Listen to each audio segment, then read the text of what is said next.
Welcome. Here we learn why people believe they're good even when they're not. You're in a coffee shop. Someone cuts in line. You judge them instantly. What a jerk. 3 days later, you're late. You see a gap and slip in. Someone sighs behind you. You don't hear it. But if you did, you'd have an excuse ready. I'm rushing. Just one spot. They'll be fine. Here's the thing, that person you judged had the exact same excuse. The difference? When you do it, your brain provides context. When they do it, you just see the action. This is the engine of human morality. We judge ourselves by intentions. We judge others by actions. And this split is why people can do terrible things and genuinely believe they're good.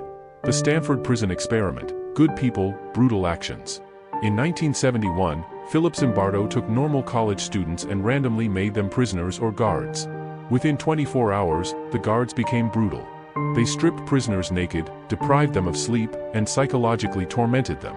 The experiment was shut down after 6 days. But here's what haunts researchers: the guards didn't think they'd done anything wrong. The prisoners were defiant. We needed order. It was for the experiment. Psychologist Albert Bandura calls this moral disengagement, how people disconnect actions from moral standards while believing they're still good. We all do it. Every day. The 8 ways your brain lets you off the hook. 1. Moral justification. It was for the greater good. The torturer believes they're protecting lives. The boss firing someone before retirement believes they're saving the company. 2. Euphemistic labeling. Not lying, managing expectations. Not torture, enhanced interrogation. Softer words equals softer guilt. 3. Advantageous comparison. At least I'm not as bad as. You yelled, but didn't hit. You bent one rule, but politicians are corrupt.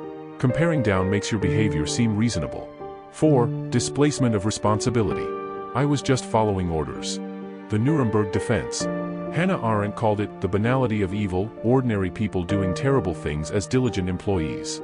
5. Diffusion of responsibility. Everyone else was doing it. In groups, responsibility dissolves. No one feels individually accountable. 6. Disregard of consequences. It's not that bad. You convince yourself the damage was minimal. The lie was harmless. They'll get over it. 7. Dehumanization. Once someone isn't fully human to you, you can do anything.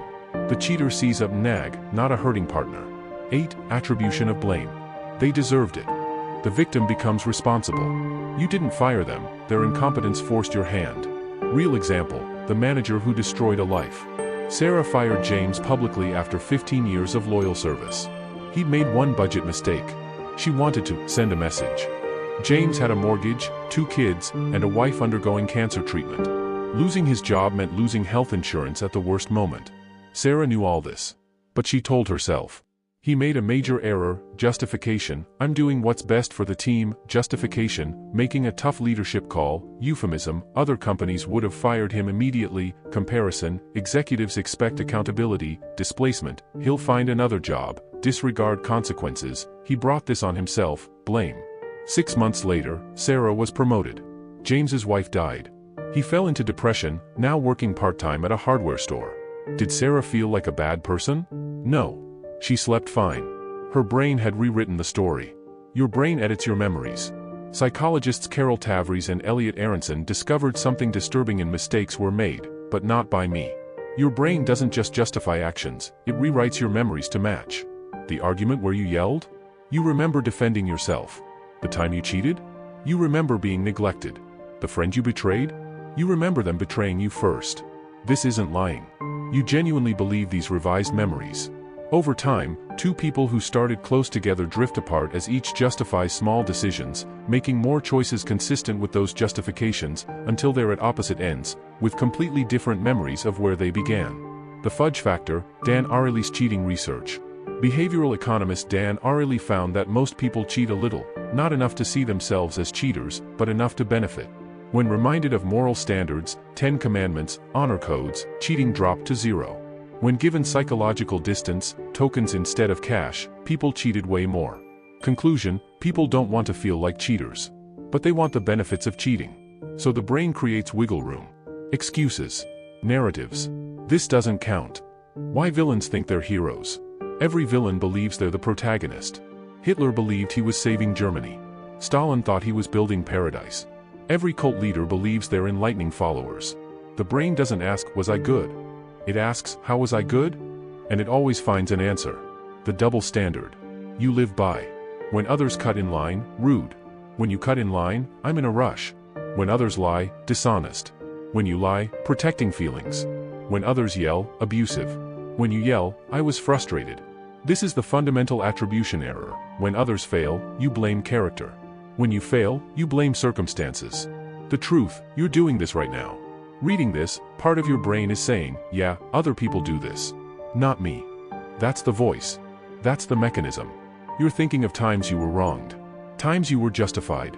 Times you were the victim. Your brain is doing right now what this video describes. You have hurt people. You have lied. You have been cruel. You have been selfish. And every time, you had a reason that made sense. That let you sleep. But ask the people you hurt if your explanations matter. The liberating truth. You're not evil. You're human. And humans are really good at self-deception. Moral disengagement isn't pathology, it's normal. Everyone does it. The difference is awareness. The path forward isn't perfection. It's awareness. Catch yourself making excuses. Notice when you're more generous with yourself than others. Sit with the discomfort of admitting, I was wrong. I hurt someone. I don't have a good excuse. That discomfort? That's growth. The question that changes everything. If someone else did exactly what I did, would I judge them the same way? If the answer is no, if you'd condemn someone else for the exact action you're excusing in yourself, you're not being honest. You're being human. The brain will justify, minimize, rewrite, blame, and excuse. That's not something to hate yourself for. It's something to watch for. The difference between someone who grows and someone who repeats the same harm isn't whether they make mistakes. It's whether they're brave enough to admit them. Not just with words. With the willingness to see yourself clearly, without the story, without the justification, without the edited memory. Just the raw truth, I hurt someone. And I need to do better.